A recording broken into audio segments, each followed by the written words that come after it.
And welcome back. It's now time for us to go straight to the main discussion here. Being a Ladies' Day, we all understand it's Ladies' Day. Should I say Ladies' Night? Not yet. Ladies' Day, all right? That will run until 12 a.m. But for now, let's get into the discussion. We all know that it's a political season and everybody is allowed to get into that field. And yes, I have got two ladies who are battling it out with their colleagues, that is the men. How is it like for them? It's a murky field, so to say.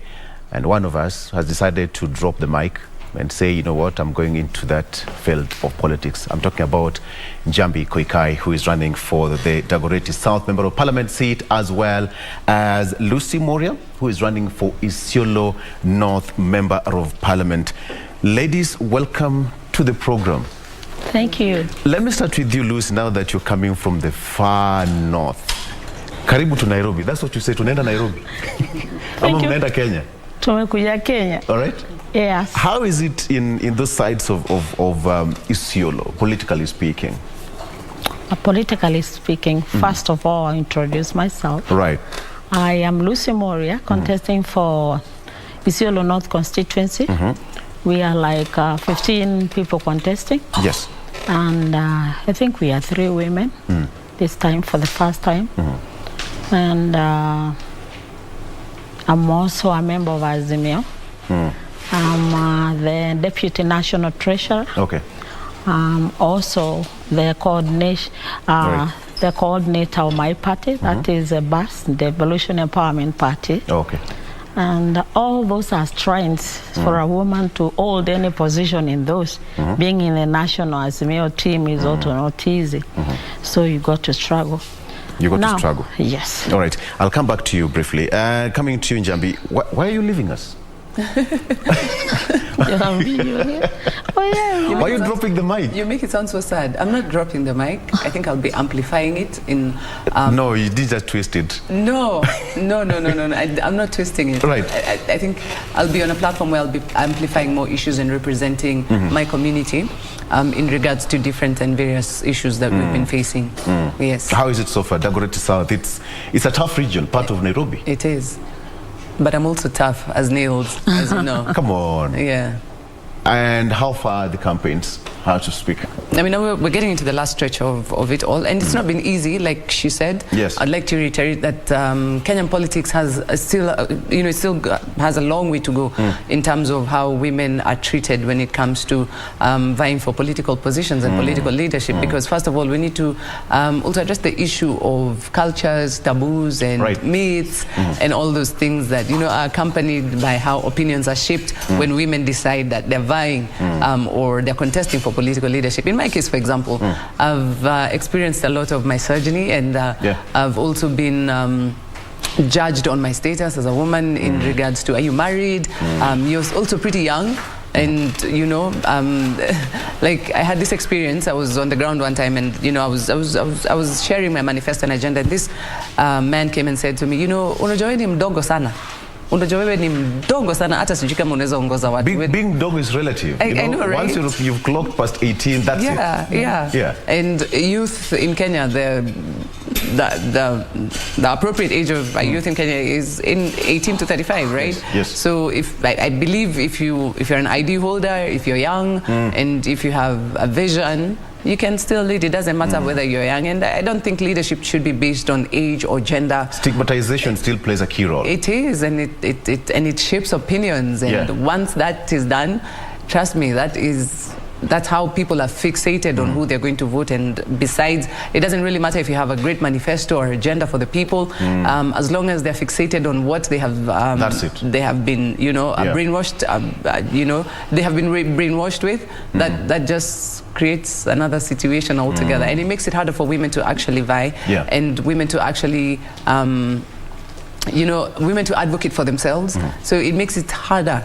Because the ground is very, very hostile. And for the men it's easier because those murky waters, they know how to navigate them, and once you attack women, it's easier for them. But you also have to get into the murky waters and learn how to swim. I don't know how it's like for you, more on the other side of northeastern. Mine, it's the north of Isiolo. It's kind of the same. Yes. But I think even mine is worse because it's very, very far, like you're saying. Right. It's so much like so patriarchal.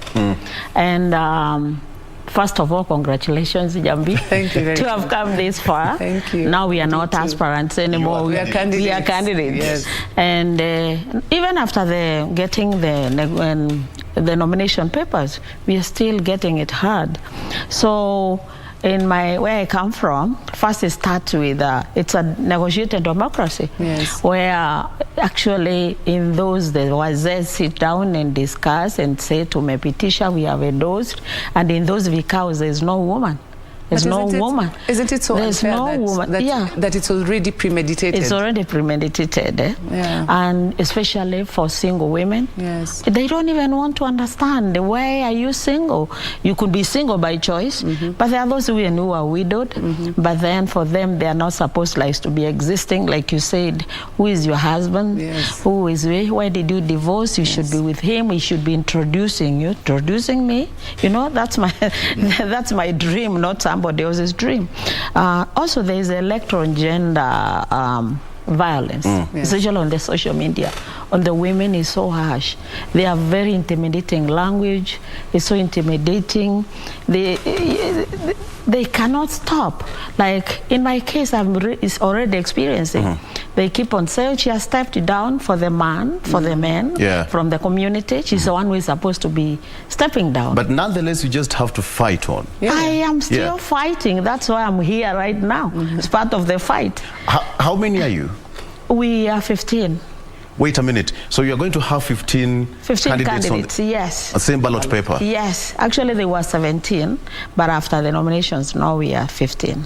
And that's a huge one. But huge. Looking at where you've come from, a lot of hurdles you've passed, the abuse you're talking about, the insults, the frustration, the intimidation. Yes. More so when you talk about the issue of patriarchal society. Yes. It plays out across the country as we speak, because there's some particular regions of this country where wazee wanakaa chini and they say that's it. Yeah. That's it. Yeah. I don't know how it happens in Dagoretti South. Well, for me, I would say because Dagoretti South is more of a cosmopolitan community. Yes. It's more of a cosmopolitan constituency. You know, you have people from different areas and different backgrounds. So we don't have that issue of was there sitting down and discussing. Maybe they haven't. Maybe they have discussed secretly somewhere. Yeah, secretly somewhere. But, and they've decided Njambi is not the one. But I know that the people I am representing are going to vote for me, and I am fighting my way all the way to the top. I've already gotten the certificate, so I'm not really moved by what people say. I don't really focus on that, because they're just words at the end of the day. That doesn't stop me from campaigning. And at the end of the day, for me, it's to go and sell my manifesto to the people and tell the people what exactly I intend to do once I get into office. But it's quite important to note that in Nairobi it's different. Yes, it's very, very different, because we still have communities like where Lucy comes from. The wazees have to sit down and discuss and say, this is the person we're going to vote for, and they're like centralized. They're like the centralized democratization process of that area. And once they decide that this is the person, then they become the propaganda tool. They become the center. They become the center of command. Like exactly. Yes. And there's nothing you can do about it. So when we see women who are swimming against the tide in those areas and they have made it, let's support those women and let's congratulate those women. And congratulations to you, Lucy. It's not easy. It's not easy at all. This reminds me, because anytime we go through the newspapers, we've seen that this particular election is going to be a unique one. Right. Because most of the governors, most of the senators, most women actually jumped into the political arena, and they're fighting it out with their fellow men. But then, what do you think is making ladies now all of a sudden to wake up and say, it's our time as well? Lucy? I think a lot of lobbying and campaigns have been done by women like Mother Karua, who is really our and she was an eye opener. And she was, yes. Right? But she was in the cold for 15 years. And now she is. That tells us women, do not give up. Just keep going, keep going, keep fighting, and do not stop. So Mother is where she is now. And like all over the country, I've been in her campaigns, we've been going around with her, around the mountain. Everyone is like, we are going to vote. This is time. This is the time. Even the women voters are waking up. Yes. because part of it was also the women voters themselves. Right. They have the issues with other women. But now they are saying, like, you know, you just need to ask them, who is this woman you are talking about? The woman is your daughter, is your sister. You know, what if it was your daughter who wanted to be the MP or the governor? Would you discourage her? Exactly. So that is a question to every man who has a child, who has a sister. It might not be my... Forget about your wife, because maybe that's the one you wouldn't imagine. But you have a sister, you have a mother, you have a daughter, you have granddaughters. How would you feel if it's them who are being intimidated that way? Some of them, like in my area, they have gone to an extent of coming up with songs, and these songs are sung and danced by women against another woman. Intimidation. Some cases are very serious. That's politics. That's politics. You just have to play smart against your opponent. No, but what we are saying is some of them believe like it's supposed to be like that. Right. Yeah, this place is not for you women. Hello, you're supposed to be, especially you're not married. Yes. Yeah. Which man is taking you there? Which man is endorsing you? It's not something strange, because even from where I come from, women will be judged by how many kids do you have? Right. Are you married? Which part of the country are you married here? Do you come from a different region? It plays a very key role. But should that be an impediment in leadership? No, it shouldn't. It shouldn't. Actually, that's another huge where I come from. Right. Which clan are you married? Which tribe are you married? Yes. If like clanism plays a huge role. Also, the political parties themselves. But at least this time there was some law that you must have the tooth energy, which some of them was just done just for the sake, just to make sure that it balances. Yes. But it's not from the real, because a lot of women I know who lost seats, they are good people, they are good leaders, and they just lost because they could not get the ticket.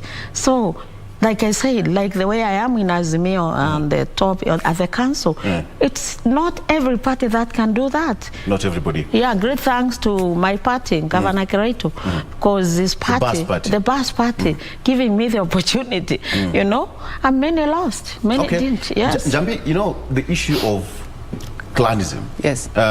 It plays a key role. Wewe, umetoka pande gani, happy, wewe ni bwanako nani, so if you take this position, will you go back with it to your home county where you came from? It creates a barrier between leadership and women. Right. Yes. But nonetheless, you have to fight on. Yes. You have to. Yes. And I think, you know, all these isms and schisms, you know, are put in place just to deter women from vying or seeking political leadership. But that shouldn't be, it shouldn't, you know, make women fear or, you know, be, or intimidate women. I look at women like Grace Ogot, you know, women like Rose Waruhio, women like Wangari Maathai, you know, women of, you know, yesteryears. Martha Karua. You know, and look at... And Julio Jambo. You can imagine Martha Karua being a member of parliament for Gishogo at that age. And during that time when we did not even have the freedom, yet she went across the grain, she campaigned, you know, and she by herself, Charity Gilu, trying to be president. You know, those were women who actually had it even harder than we're having it now. And those are women who paved the way for most of us. But what I would like to say to, you know, women who have probably given up or who are afraid of all these isms and schisms and all these things that have been set up, you know, set in place just to deter them, is you have to be consistent and you have to fight and you have to be courageous and bold. And if you believe in it, keep going for it and keep fighting for it. Don't give up. And don't really focus on what people say. Because if those women focused on what the men were saying back then, we wouldn't be here today. Look at Wangari Maathai, for example. What didn't she face? You know, humiliation. She was tortured. She was beaten. But this was a woman who was set out to, you know, to save the environment, and she actively engaged in awareness to teach the people about how to protect our environment in Kenya and internationally. And look at how far her efforts went to even winning a Nobel Peace Prize. Gone, Even after she's gone, we've never seen a leader like Wangari Maathai again. And it's like she's still alive, because you know, her spirit, people still talk about Wangari Maathai. Exactly. And look at Martha Karua, for example. Look at her active role in fighting for justice, for example. And she's been consistent. And one thing about Martha Karua is that she's bold and very, very, very loyal to whatever she believes in. You know, many people may not agree with her, and those who agree with her believe that and know that she's very, very loyal and bold and consistent to her cause. And I do believe in anything we do as women, we have to be strong, courageous, and bold, and do not be afraid. Njambi, do you believe in this statement that women, you're your own enemies? Somehow, yes. Somehow, sometimes. Yeah. You don't support one another because, you know, for us men, we'll say, bana niaje, twende. But and like 62% of women they are the voters. Right, and you know, yeah. it's also warped in very many things. Yes. For example, like we're talking about clanism, for example. When the men decide this is the person we're going with, remember that they also have a say in how those women are going to vote. They're the ones who say, you know. Are women even invited in those clan meetings? Yes. They're not there. They're not invited. Once the men decide, the decisions are made. But then it now forces you to fix yourself there and say, yes, gender-wise, we are different. But, you know, in leadership role, there's an open field for each and every person. But from where you come from, let me ask you, money plays a key role. Actually, right now, it is who is what the muscle of money. It is what is Ana Pesa. She doesn't have the money. We need someone who can mobilize, who can go to other counties and bring crowd of people resources, to come, resources generous. How many women have the resources? Very few. How would they get? Women have no titles, like in Isiolo. We do not even have titles. We do not have any property. You can get money from the bank, of course, without to guarantee you. So there's nothing to guarantee you. So no one will believe in you. Yes. Or how many buildings do you have? At some point, some clan meeting, there was a lady who was being asked, do you have 40 million? Someone, just a clan person, do you have? Then she do you have 40 million?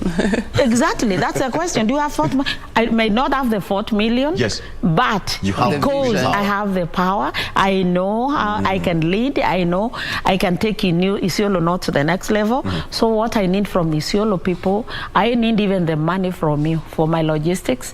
I also need your votes. Yes. Politics in Kenya, I'd like to say, is a very expensive affair. It's not the issue. It's not issue oriented. Because even no one listens to your manifesto. No one listens. It's a very systemic thing in that it's been made into, you know, commercial. It's been made to be very, very commercial.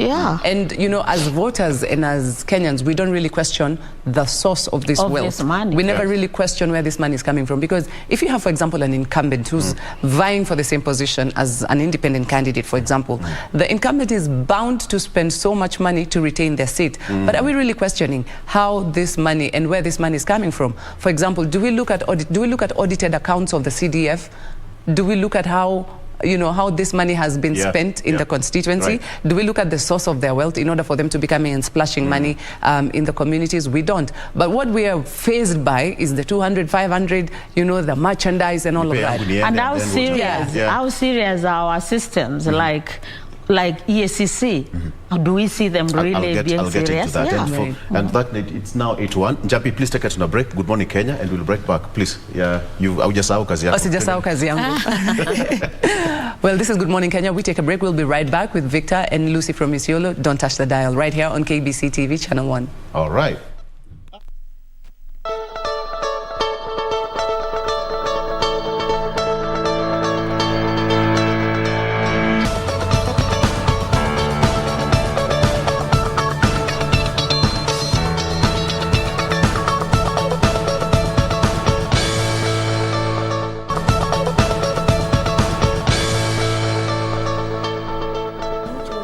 She won't give up. And welcome back.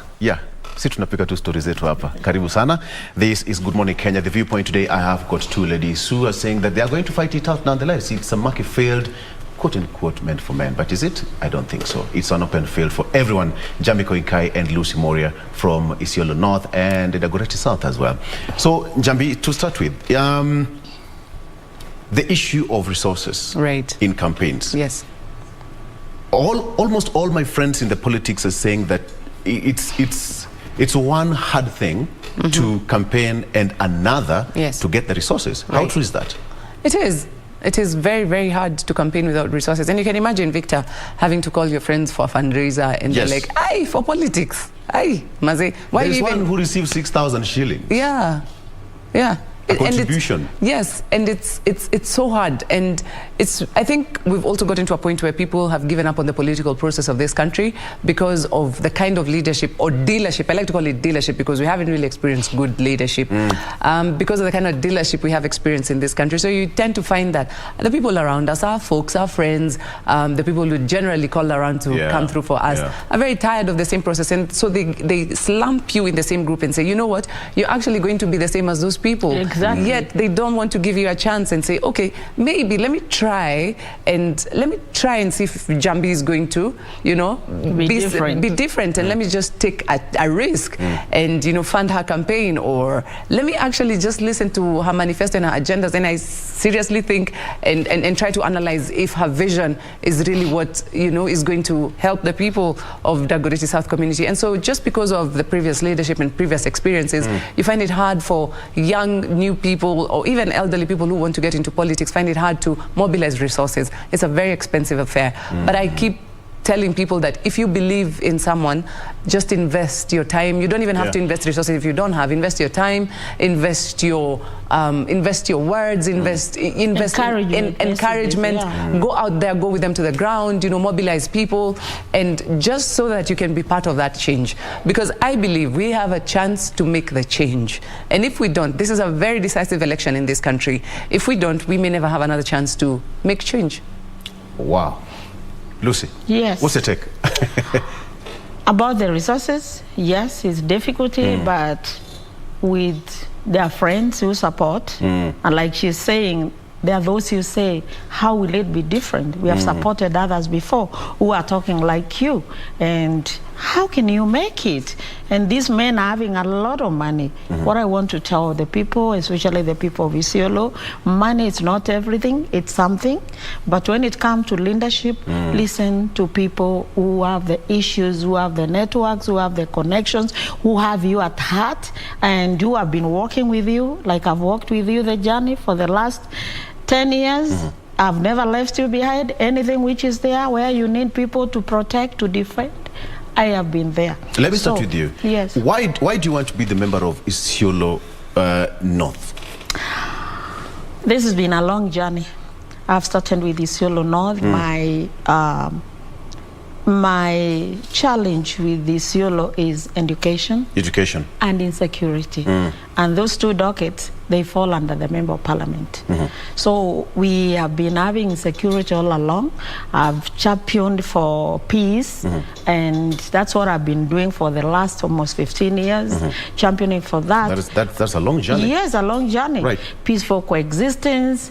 And then I realized some of these things they need now for me to be in Parliament, so I can be maybe able to be able even to get the funding like the CDF or more networks so that I can connect with the people, to make more policies or better policies that can maybe show the people of Isiolo that there are more alternative ways of doing things rather than just stealing cows and coming and killing and camels and all that. Education has been the lowest. Almost every other year, the results of Isiolo, it's like you start looking from the bottom. And there is an even, the distribution of the CDF, it's been very, very unfair. The people are not treated well. I'm not saying that it can be equal because we are not equal, but it can be fairly distribution. Exactly. And the same money can be used, not just because to build the buildings all the time, or their classrooms, or this. It's not about classrooms. In some areas, maybe what those schools need is not the classrooms. There are some schools which have no teachers. There are some schools where children cannot go to school because of lack of food. There are some schools where there are different, needs, but in a blanket, most of the previous leaders there, what they have been doing is about building classroom. So the 130 million just finishes like that. It never caters for anything. Isiolo is the only county, I think, in Kenya that does not have any college or any branch of university. So we do not have any university. That is worrying, because the government's idea is to have the 100% transition. You don't have a university. So you wonder if you don't have someone to oversee, someone to represent and say this is not happening, we have also so many other government even projects there that have never worked, and this is supposed to be the work of. We have like the airport, you hear there's an international airport in Isiolo, it never operated. That is so much, I mean, white elephant. We have so many other projects. We have MPs, we will never ask questions. It's supposed to be the representative of the people. You're supposed to see these projects working because of the unemployment. If we had all these projects like the airport working, we can have a lot of youth getting incorporated there. You have a lot of work should get children. Yes. Come 9th of August. You have a lot of work. Yes, I do have. So that is what has been challenging, education especially. And when we have a lot of children who dropped out of school, we have a lot of drug issues there that we need places, things like rehabilitation. That is one of my biggest plans that I have. Okay. Yes. I'll come back to that very briefly because when you talk about cattle rustling, early childhood marriages, girl child, you know, FGM in such areas and so much more.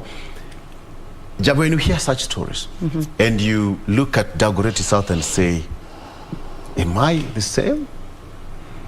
People have a lot to tackle. Right. What made you just decide and say, you know, you are going to amplify the voice, as you correctly put it, and run for that particular seat in Dagoretti South? I mean, it's something I've wanted to do for a very long time because I have the lived experience of being born and raised in Dagoretti South. So I know the first-hand challenges of my community. So mini de Mwamta? Mini de Dago Mbaya, born and raised, and I still live there. So the challenges that we face, especially when it comes to bursary allocation, I see our mothers struggling to, you know, have access to bursary allocation, and it's constitutionally in place that every needy child must have access to bursary allocation.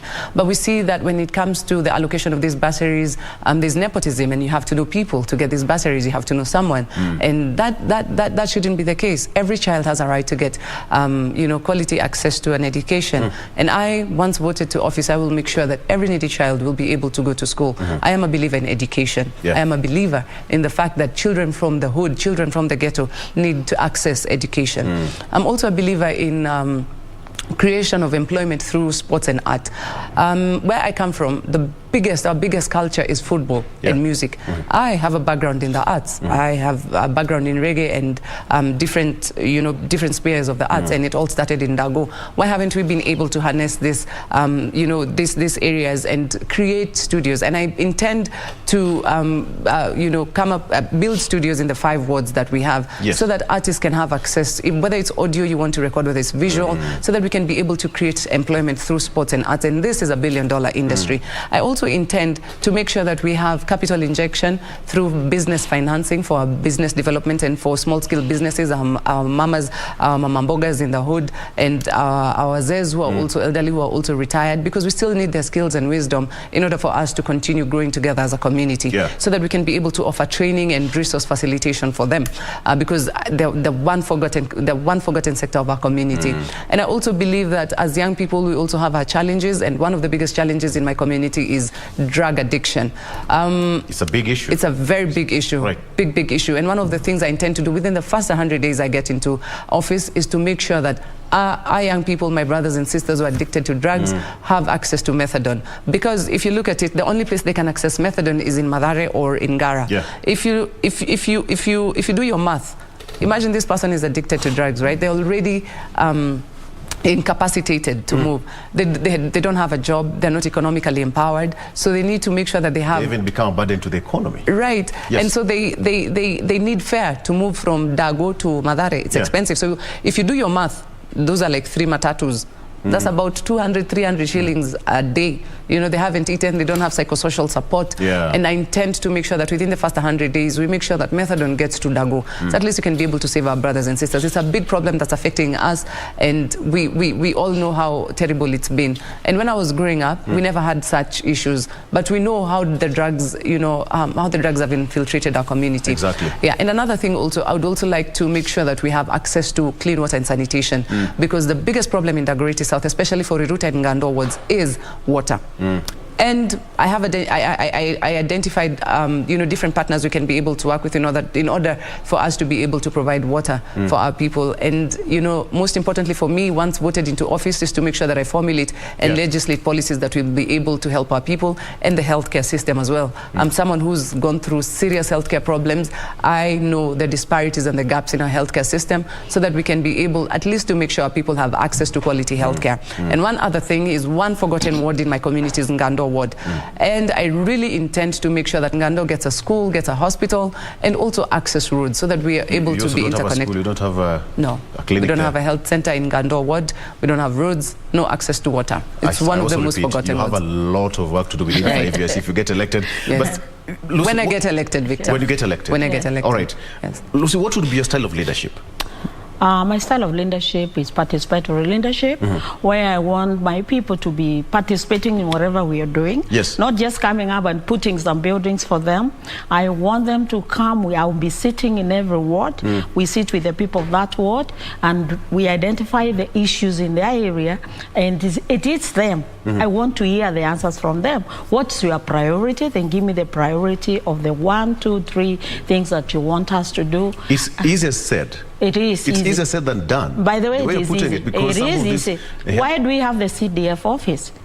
And we don't see any member of parliament coming to talk to them. I'll be visiting my constituency at least every ward once a month to sit with the people of the ward to make sure that I listen to them. We check how far we have gone with what we said, and that the following election 2027 that should be the checklist. They should be asking me this, we did this, we are done. If we are not done, they take me home. So I have no problem. And like I said, in Isiolo, most women, over 60%, they are single mothers. Yeah. That is, so most households, they are run by single mothers.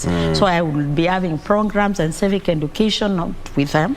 Civic education is something else which is also huge. So in my programs, once I'm a member of parliament, I will have civic education on women, on empowering them, making sure that I come up with the program that we agree with them. Each group will tell me, this is what we would like, this is what's going to change our lives. It's not me to assume, Nwalete kuku, it was India. No, it's the women who tell me, if we get, it is the youth who are going to tell me, if we get this, we are going to go.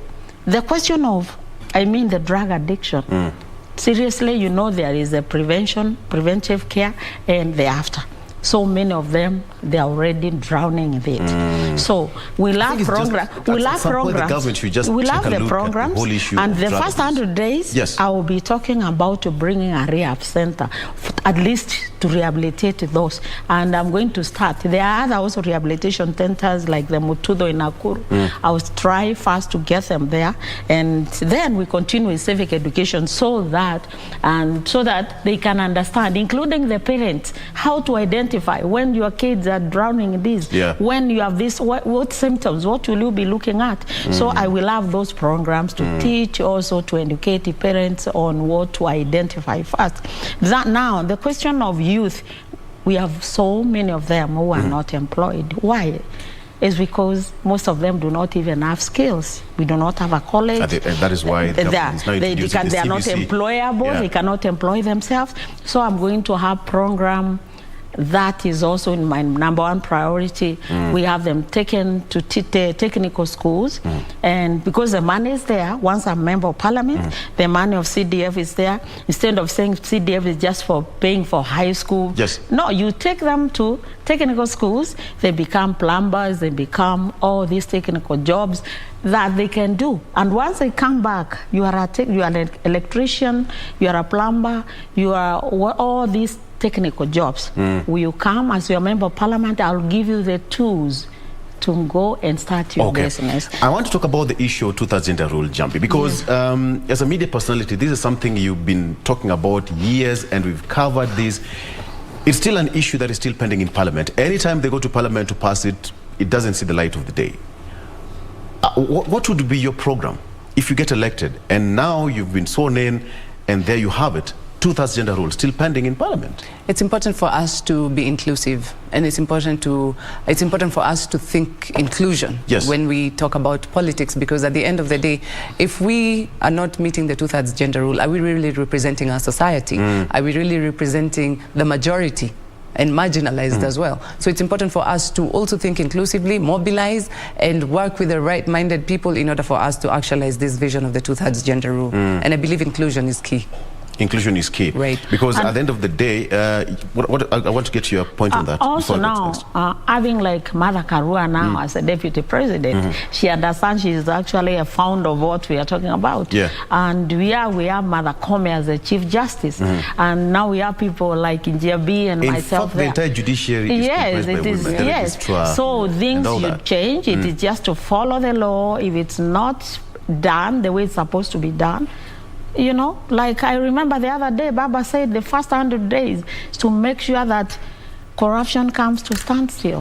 It will be the end. Well, if corruption is not there, then the question of bringing the two-thirds gender will be there. And also encouraging women, not just to sit and think because you are discouraged, you should stop. No one will come to pick you. You lazima uamuke. Lazima you stand. You come. You have to fight for your position. You have to, you know, you have to. The men are not sleeping. They are not sleeping. They're not sleeping. Yeah, and they're not waiting for anyone to pick them up. Yes. That is the next question I wanted to ask you. That what keeps you awake up at night?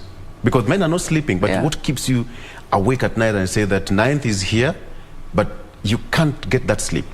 It's the belief that I know I will make a change in my community, and the belief that I have in myself and the belief that I have in our people to ensure that our constituency is lifted and taken to greater heights. And that's what keeps me up at night. And I know that I will be emerging the victor. I'll be emerging the victor in this race. And me, it's just remembering what the people of Isiolo North and Isiolo actually generally we're going through education-wise, security-wise, and they need me. Because what I'm doing right now is what I need to enhance when I go to Parliament. It's not that I'm starting, I'm not new, like I told you, I've done it for the last 2 elections. I've been there, and my manifesto has been consistent and nothing has been done. I've been working for peaceful coexistence. You're a nurse by profession, by there. She's a nurse by profession. So we have got a journalist at a nurse here in studio. But then, service to the people. Service to the people, yes. Just to ask you, if you are given a chance, you've been sworn in a day after. What would be the first day in office? The first day in office, it is how I am going to get rid of those drugs in Isiolo. The first day is the second day is getting all the stakeholders in education. I make sure that I sit with teachers. I make sure that I sit with the education office. I make sure I've met the students so that we can start knowing what the problem is, so that, because you cannot start solving a problem if you do not know what it is. So meeting with all education stakeholders, teachers, students, anyone involved in education, that or me by fasting, so that I can be able to start with education right away. Njambi, as you answer the same question, health is devolved. Yes. And you have been a victim of health complications, which you are a fighter. Yes. You are a fighter, and the resilience. Right. The resilience. Your first day in office? My first day in office, of course, is to familiarize myself with the office, but most importantly is to understand on how I will be able to formulate and legislate policy when it comes to healthcare. I know it's a devolved function, but we can be able to formulate and legislate policies nationally, and that will be able to change the scope of how our healthcare system is operating. And it's important for us to realize it needs a wholesome approach. With the devolved counties and of course the national approach in terms of how our healthcare system needs to be shaped. The doctor's welfare,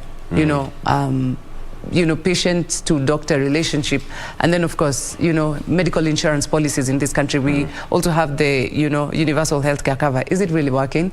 Those are things we need to start addressing, in that when a patient goes to hospital, they know that whether they have insurance or not, they can access emergency services.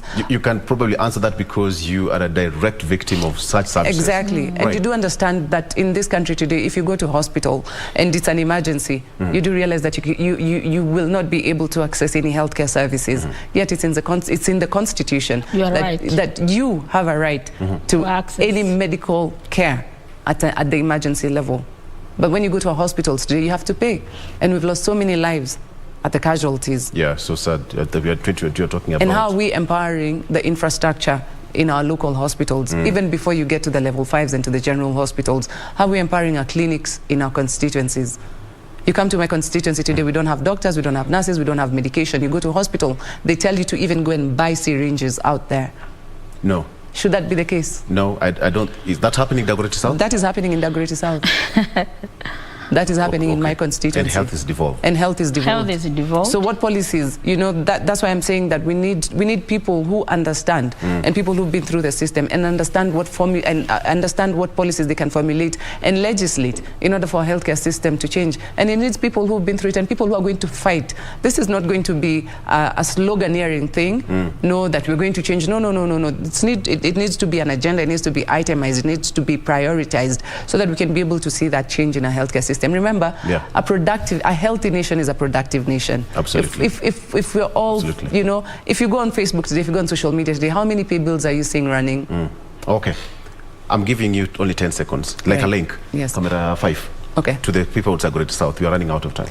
My name is Njambi Koikai, otherwise known as Fire Mama. Na watu wangu wa Dago, you know, I have been your representative in very many spheres and platforms. Now, this is a moment where we will be vying, and I mean, this is a moment where we will be electing and changing our leadership, because I believe we have the chance to make the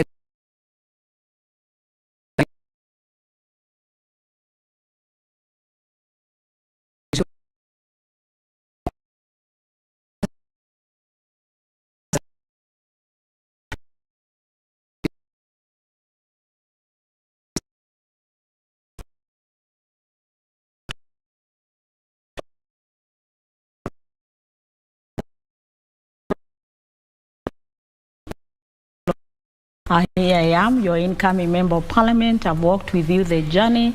Nimekuwa na nyinyi for the last 15 years. I've worked for you. I've stood by you. I've stood with you. This is the time. Our time has come. I'm asking you to vote me in.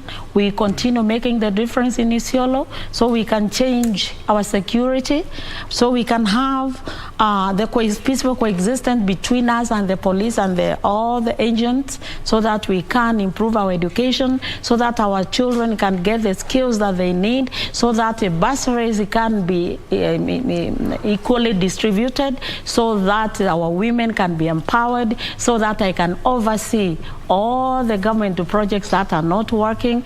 Please vote me in, and we are going to change Isiolo. This is our time. Absolutely. One denominator, all of them are calling for change. We are going to change, and that is the clarion call. All right. The decision making come 9th of August. You, the Mwananchi, you have got a choice to make come 9th of August. Let's take a break. That has been Njambi Koikai vying for that member of parliament seat in Dagoretti South, as well as Lucy Mworia, all the way from Isiolo North, battling it out with how many? 14? 15. 15. Yes. All the best. But I'm the leading. Okay. Yeah. All the best, ladies. Thank you so much you for watching. Let's take a break.